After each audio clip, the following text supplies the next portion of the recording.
This government has turned propaganda and disinformation into a cottage industry, whose biggest success is the recasting of cowardice as courage. They have firmly established this government's motto of brutality over morality. The sacred cow that was the judiciary is no longer sacred. It stopped being sacred the day a sitting Chief Justice of this country was accused of sexual harassment, presided over his own trial, cleared himself, and then proceeded to accept a nomination to the upper house within 3 months of retirement, replete with Z+ security cover. This government has turned propaganda and disinformation into a cottage industry, whose biggest success is the recasting of cowardice as courage. I will lay out various instances where this government has demonstrated courage. The government claims it has shown courage to bring in a law that questions on arbitrary parameters who is or who isn't an Indian. The Citizenship Amendment Act was passed in 2019 in this House on the pretext of granting citizenship to persecuted Hindus and other minorities in neighboring countries.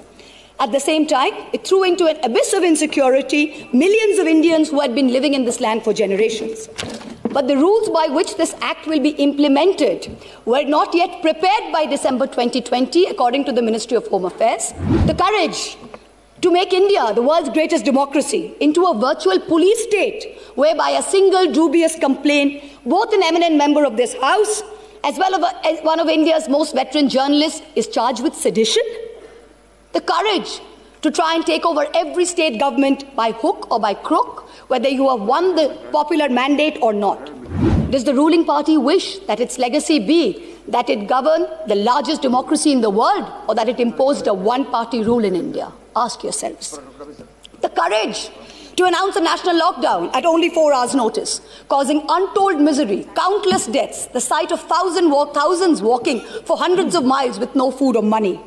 This government spent less than 2% on social transfers, in contrast to OECD countries who spent 20%, and 6% which was spent by middle-income countries. The courage, no, the brazen audacity to announce an economic rebound. India was the single worst performer among developing countries in the year 2020. Even if we believe this government's economic survey, the economy was lower by 7.7% in 2020 and will rise by 11% in 2021. So in effect, by 2022, that is over a 2-year time span, the economy will be flat. The courage to use the official channels of the Ministry of External Affairs to respond to social media posts by an 18-year-old climate activist and an American pop star, where not even one single ministry has been deputed by this government to try and look out for the food, water and basic sanitation needs of the farmers and their families who have been camping at the border for almost 90 days. And finally, the courage to bring in 3 farm laws when the opposition, farmers across the country, as well as the government's oldest ally, warned it was unacceptable. These laws were arrived at without consensus, tabled without scrutiny, and rammed down this nation's throat with the brute force of the Treasury benches. They have firmly established this government's motto of brutality over morality. And everyone else in this country has been portrayed as a coward or a terrorist, from the farmers to the students to the old ladies of Shaheen Bagh. You say you have courage.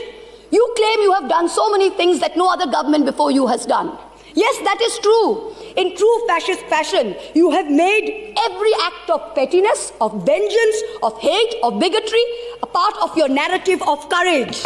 The sacred cow that was the judiciary is no longer sacred. It stopped being sacred the day a sitting Chief Justice of this country was accused of sexual harassment, presided over his own trial, cleared himself, and then proceeded to accept a nomination to the upper house within 3 months of retirement, replete with Z+ security cover. The judiciary stopped being sacred when it chose to squander the greatest opportunity that any bench of the highest court of this land has ever seen, to reinforce the founding principles of our democratic republic and to uphold the rights enshrined in Part 3 of our Constitution. One second, please. Premchandra She cannot discuss 352 the Chief Justice, the conduct of the Chief Justice of India. Let the minister here, without giving the prior notice and approval of your chair. 352(5). A member while speaking shall not reflect upon the conduct of a person in high authority unless the discussion is based on a substantive motion drawn in proper items. Chief justice of India को हम लोग यहाँ discuss कर रहे हैं sir. Let me pass the observation of the chair. We will go through the proceedings. If anything, it is affecting the higher authority and anything which is unparliamentary, definitely it will be looked into and it will be corrected. Please try to avoid such observations. A very large section of the Indian media has plummeted to new depths, both in terms of lack of factual reporting as well as the total absence of journalistic ethics. And yet, even when the bar is so low, the WhatsApp chat leaks detailing correspondence between a large government-leaning media channel and the head of the TV ratings agency expose the utter filth and the crony capitalism that, ironically, this government claimed to be saving us from. You keep taunting the Congress about the emergency, but India today is in a state of undeclared emergency.